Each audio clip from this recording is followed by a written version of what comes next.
18 ವರ್ಷದ ಹೆಣ್ಮಗಳು period postpone ಮಾತ್ರೆಗಳನ್ನ ಸೇವಿಸಿ ಸಾವನ್ನಪ್ತಾಳೆ.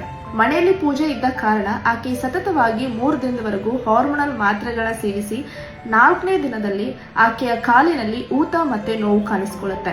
ಡಾಕ್ಟರ್ ಪರಿಶೀಲನೆ ಮಾಡಿದಾಗ ತಿಳಿದು ಬರುತ್ತೆ ಆಕೆಗೆ ಡೀಪ್ ವೇನ್ ಥ್ರಾಂಬೋಸಿಸ್ ಆಗಿದೆ. ಇದು ಹಾರ್ಮೋನಲ್ ಮಾತ್ರೆಗಳ ಒಂದು ರಿಯಾಕ್ಷನ್ ಅಂತ ಹೇಳ್ಬೋದು. ಇದು ರೇರ್ ಕಂಡೀಷನ್ ಅಲ್ಲಿ ಆಗುತ್ತೆ.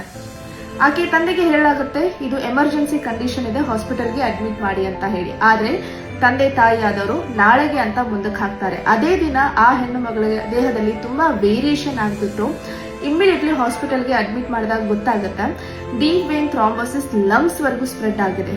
ಪಲ್ಮನರಿ ಎಂಬೋಲಿಸಮ್ ಕಾರಣದಿಂದಾಗಿ ಆಕೆ ಸಾವನ್ನಪ್ತಾಳೆ. ಈ ಸಾವಿಗೆ ಕಾರಣ ಯಾರು? ಸೊಸೈಟಿನ ಪೇರೆಂಟ್ಸ್. ಯಾಕಂತ ಅಂದ್ರೆ ಹೆಣ್ಣು ಮಕ್ಕಳಿಗೆ ಸರಿಯಾದ ಗೈಡೆನ್ಸ್ ನೀಡದೇ ಇರೋದು ನಮ್ಮ ತಪ್ಪಾಗಿರುತ್ತೆ. ಎರಡನೇದು, ಪೂಜೆಗೆ ಪೀರಿಯಡ್ ಆದ ಹೆಣ್ಮಗಳು ಕೂಡೋದ್ರಿಂದ ಪೂಜೆ ಹಾಳಾಗುತ್ತೆ ಅಥವಾ ಮೈಲಿಗೆ ಅನ್ನುವಂತಹ ವಿಚಾರಗಳನ್ನ ಸೊಸೈಟಿ ತಲೆಯಲ್ಲಿ ಹಾಕಿರೋದು ಎಷ್ಟು ಸರಿ? ಆಕೆಯ ಜೀವಕ್ಕಿಂತ ಹೆಚ್ಚಿಂದಾಗಿತ್ತ ಈ ಒಂದು ಪೂಜೆ?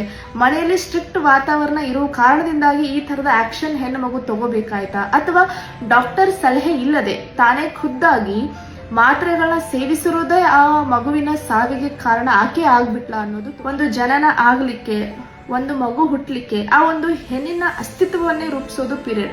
ಆ ಪೀರಿಯಡ್ ಅನ್ನೇ ಅಪವಿತ್ರತೆ ಅನ್ನೋದು ಅಥವಾ ಮೈಲಿಗೆ ಅಂತ ಈ ಒಂದು ಆಚಾರ ವಿಚಾರಗಳನ್ನ ಫಾಲೋ ಮಾಡೋದು ಎಷ್ಟು ಮಟ್ಟಿಗೆ ನಿಜ?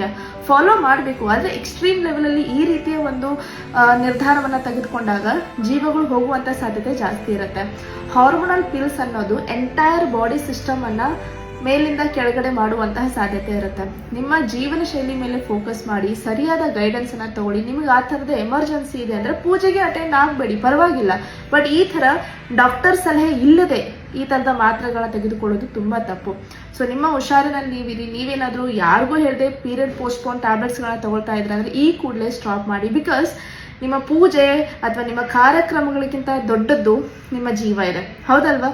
ಆದಷ್ಟು ಜನರಿಗೆ ಈ ಒಂದು ವಿಡಿಯೋನ ಶೇರ್ ಮಾಡಿ.